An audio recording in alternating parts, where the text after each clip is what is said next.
All right, well, this go around on the old Lamborghini, we've got some rot here in the cowling. I started cleaning out the seam sealer and found a little bit of a surprise. I'm not a huge surprise because this car is rusty as heck, but I was kind of disappointed if I had some rust here. But not the end of the world. We got a way to fix that. We're going to cut that out and make a new piece, because here's the advantage that we have. Everything's all torn apart. I can get in here on the inside and cut that apart from the inside and get rid of all that crap there and make a new panel. Now the thing becomes, that panel is relatively flat, pretty simple, but I got a little thing I want to show you here, make your life a little easier. And this wouldn't be hard to form necessarily, but what I'm going to do, this is a piece of scrap left over from I did the toe board there on that side. This little indention has a step in it there. You can see it really good on this panel. Well, so does the cowling at one point. It actually has a step in it there too. You really see where it's not rusted up. It's actually got a very similar step. So guess what? I done got me a piece of scrap that's got the right shape to it, and not to mention plenty of length to go the full length that I need. So basically this is going to be my patch panel that I'm going to use. Cut up my piece of scrap, make my life a little easier, and then graft that into here into the cowling. So next thing is to decide where to cut that at and get that cut out of the way, and make us a little piece here to put back in. Now another tip that's going to make this kind of easier for us is I've already took this side cowl panel out, so it gives me a whole lot more room to get in there and take care of that repair. So what I'm going to be using is probably, I actually forgot that I had this little tiny micro Dremel with a little tiny death wheel back here. So maybe not so death wheel. And we're going to use that just to get in there and cut the vertical. I use my big cutoff wheel to cut the horizontal, but we'll go ahead and start cutting that out. I think what I'm going to do, just go for it. Cut that thing out and hopefully pull it out as one piece and use it as a template. If not, I'm sure I'll find a way to cut something out of that and make that work. Yeah, just go for it, right? I'm cutting the horizontal. I'm going to go just past that crease because there's still a hole here close to the wiper motor, but we're going to go from about here to there.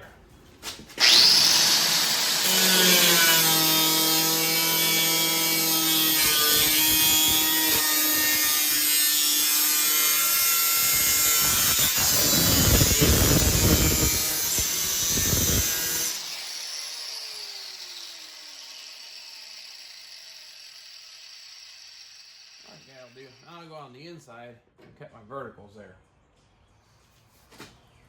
Now let's see what kind of damage we can do to this little tiny Dremel. Put my hand in here. That's gonna be a trick.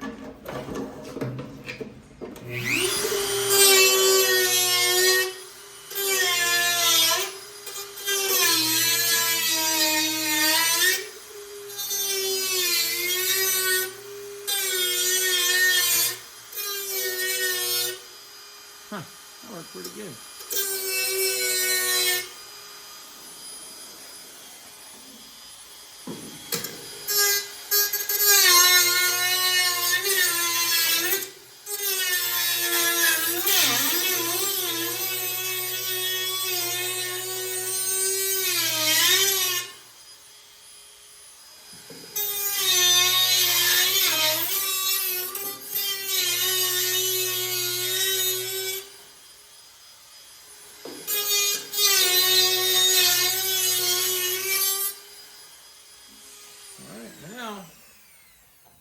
Gotta pop the spot welds. I may use my air hammer, see if I can't pop it in there and dig that thing loose, but might destroy my template, but hey, I'm pretty sure I can make that piece. All right, got my favorite spot weld removal tool. See if I can't sneak this in here, pop these loose. There's actually 3 layers here. I'm gonna try just to take off the one.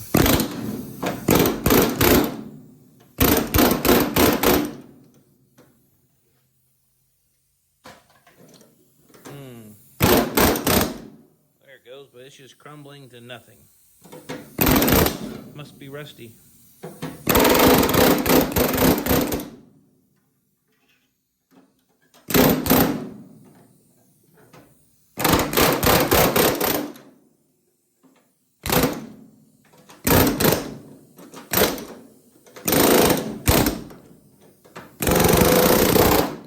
don't think there's anything left of that thing to use for a template. Oh well.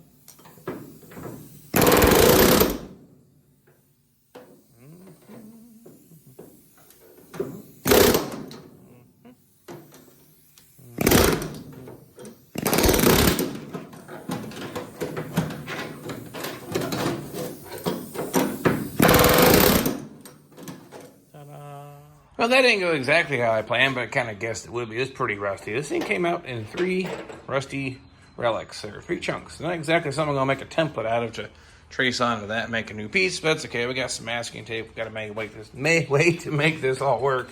And if you poke your head down here inside, I've got some spot welds there that are going to be a mess. I've got to get those out of there still, so I'm going to have to figure that out. But anyway, I'll get those ground out of the way, get me a piece made up, and then we'll get that put in. I was able to get those spot welds cleaned off. What was left of them, a little micro burr bit here on the old Dremel. It actually worked out really nice. Let me see if I can get you take a peek at that. But there you go. No more spot welds hanging up there on my firewall. So that's been cleaned up and remedied. Now I'm just going to use the masking tape, recreate the shape of that panel, trace it onto there, and cut it out. What I've done here is just put a piece of masking tape over the questionable area that I want to make a panel for. And typically my hands are dirty enough that I can rub the tape and it'll make me a nice clean line. I want to highlight this area here because I got to make a dimple in that metal so it lines up with that reinforcement for the wiper motor. But we'll go ahead and just trace this out. Won't hurt a thing.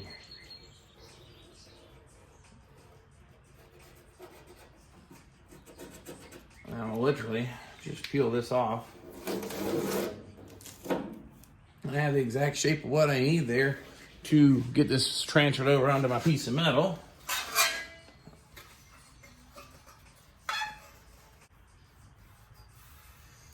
All right. There we go. Now what I'll do, I'll just cut this out around my line, leave this extra long coming down because I gotta go behind it, then I'll have my little step that I need. So I'll go ahead and get this cut out and I'll show you how to make that little dimple. Got our little patch cut out. Now this is where I need to put that dimple, that crease, to kind of follow into this, just a little bit of a crease. So I got an idea. We're gonna use the shop floor here, a couple of hammers, see if we can't persuade that into place. This is one of those exact inexact sciences. I know right there is about the center line. I'll put this in the crack of the floor here. It's about the right width. I put it on there, which is kind of cool. This is a style hammer. I'm gonna hit the head of it here and just put a little bit of a dimple in it to help us get that lined up. Again, you'll probably never see this. It's gonna be hiding behind the brake booster and everything else, but we're gonna have some fun anyway and give it a whirl. That actually worked pretty good. Got a nice little, I guess you say, crease in it there. One more hit, I think we're gonna call that sufficient. All right. I don't know how you can see that on camera, but there's a little dimple right where we need it at. So I can peel the tape off here, hopefully. So I'm gonna go test fit that and see how that's gonna work. Well. Oh well, you get the idea. I'll get the tape off. Well, let's see how well we did. Now, got my little dimple. Line that up here. Well, come on now. Oh, actually, that works out pretty good. It even has a nice little radius. It's gonna line up real nice. Now I'll just butt weld this all into place. Then we'll come back through. I have to drill holes through the top 2 layers, and I'll probably put, instead of just the 3 that it had, I'll probably put 6. That way I can use one screw to hold this tight while I put the other one through, kind of thing. But I think for now, we'll go ahead and get this tacked into place and then butt welded and cleaned up, and I think that's gonna work just fine.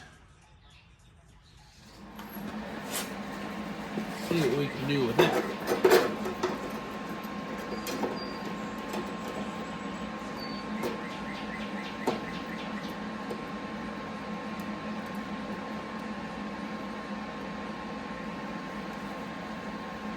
Have just a little bit of a gap.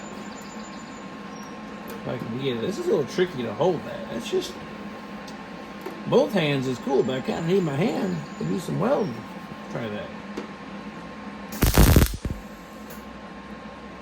All right, that worked. That worked.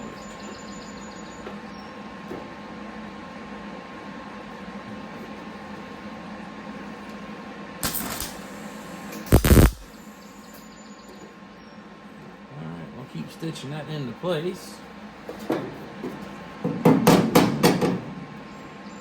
And once I get this welded, then I'll drill my holes.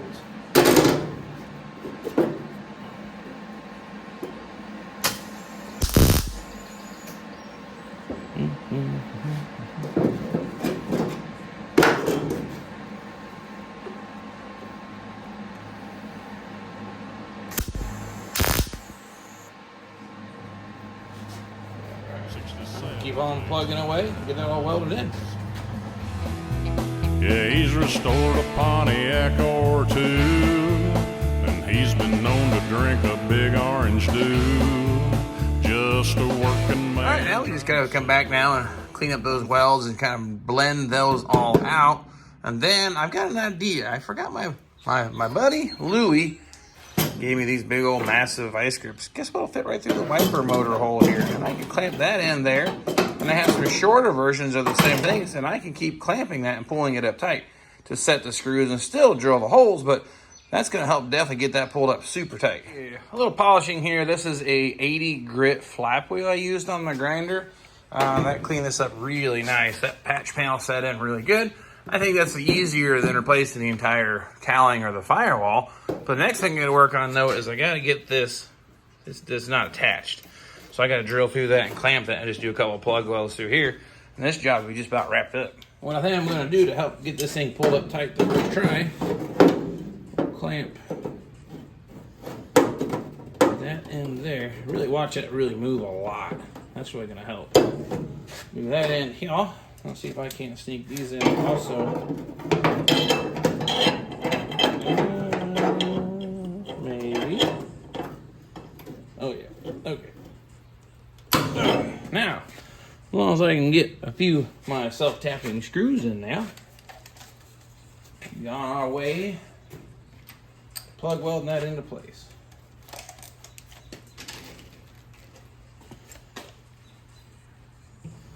Now the trick is you gotta get through all 3 layers.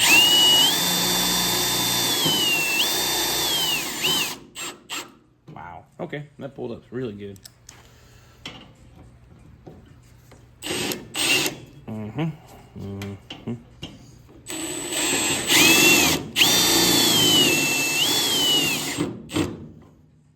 Okay.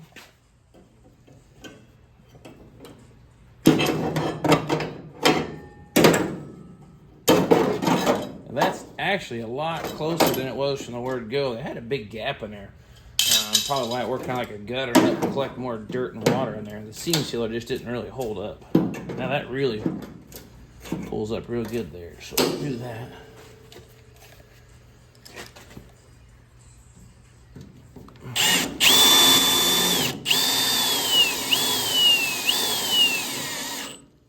Wow, that's a lot better. Now originally there was only 3 plug welds to that whole thing. We're going to go a little further than that. We're going to add a few extra.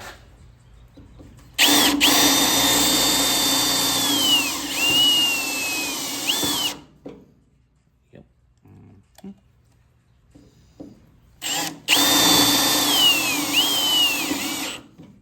Okay. We'll do one.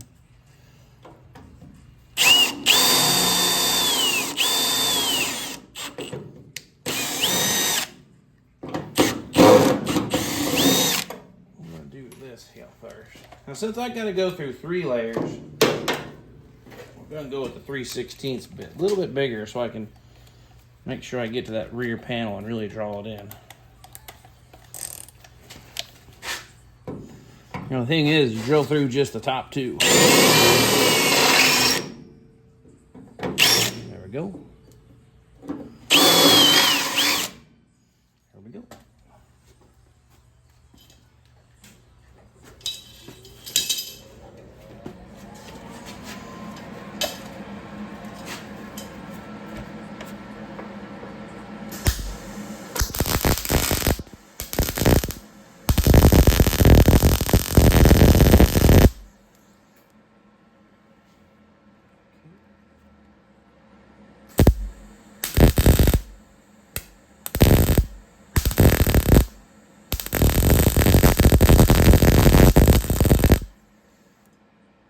Well, Mike, there's a little rust in there.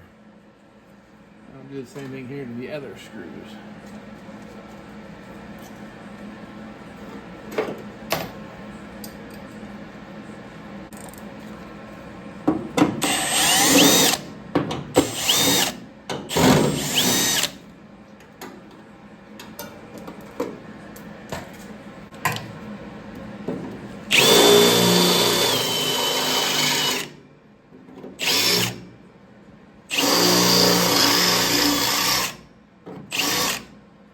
seam sealer squeezed out.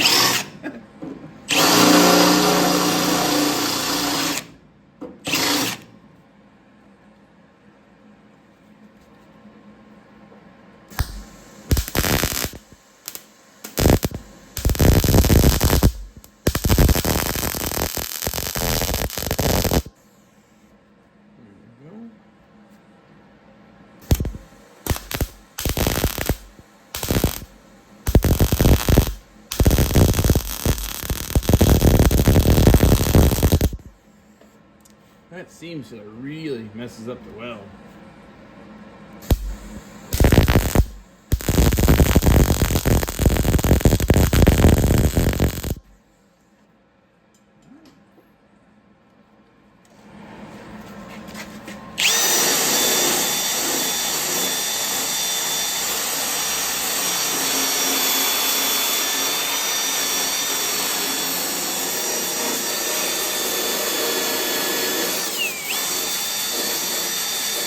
I don't know about you, but I think it looks a whole lot better, and it's not going anywhere. We're actually tied to the firewall. It contaminated my welds. That one was good, but that one was real nasty. So that seam seal, I think, was between the other two panels. No way to get that out. So unfortunately, it's just kind of, I guess, say, nature of the beast. Now, I'll get my little grinder and clean up that, dress that weld. But you see how that dimple worked out real nice, pulled up good. So I'm gonna call that okay. Move on to the next part. Actually, here, I'll show you the inside. Got great penetration on all the welds. They came all the way through, nice and level and pulled up good. So I'm going to chemically treat this with a little more heavy duty rust converter. I'm going to get in there with wire brush with the side here still off to make my life a whole lot easier, get that cleaned up. And we're going to seal that up to stop the rust. But again, these old cars, they're going to rust no matter what. But we're going to do our best to slow that down. But this will hold up for what we need here for the life of this car. Now, it wasn't that fun. I got that thing patched up. I think that was easier than replacing the entire cowling. This car was probably marginal, whether I should do that or not. But I've never actually replaced the entire cowl panel. Again, I think I stated earlier in the video, I don't like ditching the VINs or losing them. Yes, I know I could probably cut that out and graft it into the other ones, but yeah, whatever. But this seems to work pretty good. I turned this out in probably about 35, 40 minutes. Pretty quick turnaround. Going to be happy with that. Seal it all up with some paint. And we're going to call that okay. Now I'll work on installing the cowling on this side. You done saw that last video, so don't think I need to drag you along for that. Then I'm going to work our way towards the back of the car. I'm going to drop the frame rails, trunk floor, and start working that direction. So if you want to keep up what's happening here, don't forget to subscribe. Of course, tell your friends they got some Camaros or Firebirds and Camaros. Better say that right. And you want to see how some of this stuff could be done the right way, the wrong way, and the VVG way. That's how we do it here. It's somewhere in between, or sometimes maybe better. You let me know just the same. But anyway, appreciate you following me on the progress here on the Lamborghini, and we'll catch you all next time. The cars that look so fine. A man from Indiana building Firebird 67s, 8s, and 9s. He's got his family working.